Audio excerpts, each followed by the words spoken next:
Greetings, humans! You've probably seen on Pinterest a couple of times some beautiful drawings or character designs, and just wondered how. How did the artist achieve such a beautiful, aesthetically pleasing color palette? Because I know I have. A lot of times, I'm gonna admit. But that's besides the point. And since you're here, I'm gonna assume that's true for you too. You know, it's okay, we all have those moments when we look at drawings and just ask ourselves a lot of questions. But it's fine, don't worry. I've got some tricks and tips for you. Colors have some sort of logic behind them. You can't just pick random colors and hope for the best. You've gotta think a little bit. Just a bit, I swear, it's not that hard. Things can get quite complicated with color theory, and I'm far from an expert, and I basically don't know anything about color theory. Yeah. But still, I'll share with you tricks that really made my life easier when it comes to colors and creating harmonious palettes for characters. If you're looking for an efficient way to create an aesthetic color palette, well, I've got something for you. This is one of the best tips to achieve the aesthetic Pinterest character look. It's quite simple, and the main ingredient to this recipe will be gradients. Yes, I know, you know how to make gradients, but this is different, okay? I swear. This technique is pretty simple. First of all, you'll have to pick a color for your overall feel. I'm gonna go with this beautiful shade of blue. Then, to start your gradient, all you have to do is move your hue either to the left or the right. For me, I'm gonna go to the right. You can also play a bit with the saturation and darkness to add more diversity. You'll have to keep doing this for a couple of times, and don't forget to move your hue each time to get a slightly different color. There you go. You have a beautiful and fluid gradient. That's the word I'd use. It just looks beautiful, and it's a lot more harmonious than if you randomly went around without a methodic way of thinking. So now I'm just gonna do a simple design to demonstrate how this color palette could look on this simple little wolf character.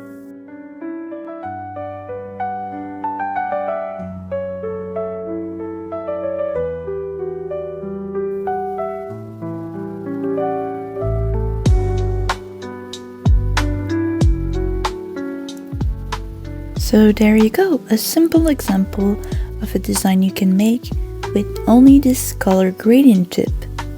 I really recommend to mess around with this trick. You can really get some interesting color palettes with it, and honestly it's pretty easy to use and gives you a lot of different options. But sometimes all a drawing needs is an ambience. This trick is probably one of the easiest to use. If you can use a drawing program, you're automatically able to apply this technique. Like, honestly, I wouldn't even call it a technique. It just adds a dab of magic. Let's say you want to have a dark and gloomy feeling to your drawing. You simply have to select a dark shade of blue, for example, because this would fit the mood pretty well.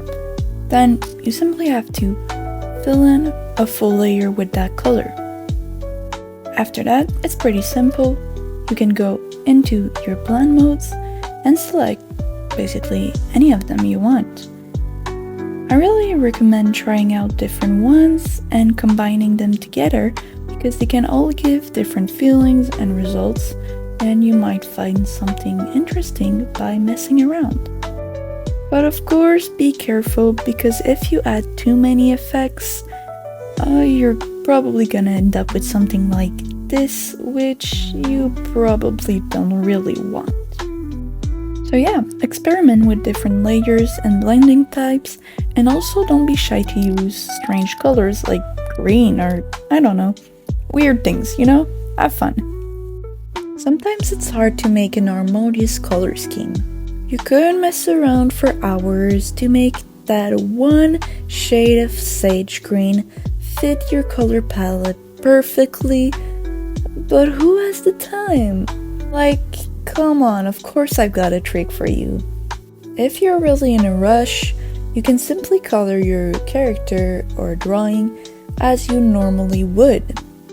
Then you just have to fill a layer with the color of the mood of the drawing. Let's say, again, a dark and gloomy environment would be dark blue, and lower the opacity of the entire drawing. What this does is basically it gives the drawing a base color. A lot of the times this is gonna give your drawing more cohesion? You know what I mean, I'm sure. But yeah, basically it ties it all together. I'm like, what? This is gonna take you like 5 seconds if you know how to use your drawing program, so just do that if you're lazy. I personally don't really use this trick because I prefer this next trick, which is using a background color before you start coloring. Here are a couple examples of drawings I did without starting on a white background. For all these illustrations, I use a different color in the background. Usually it'd be a darkish gray-brown color that still has a little bit of color in it to give me an idea of what I'm going for.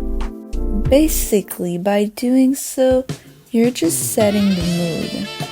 Oh yeah. Anyways, personally this really helps me to think about the relation between the colors.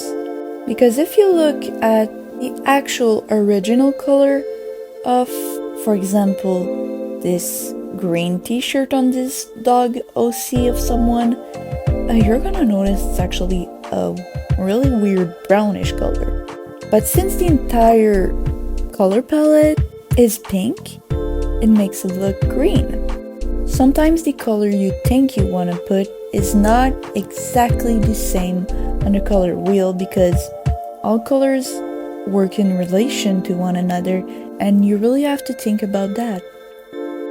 I have a tendency to use a lot of monochrome color palettes. I'll usually stick to 1 or 2 colors for a character.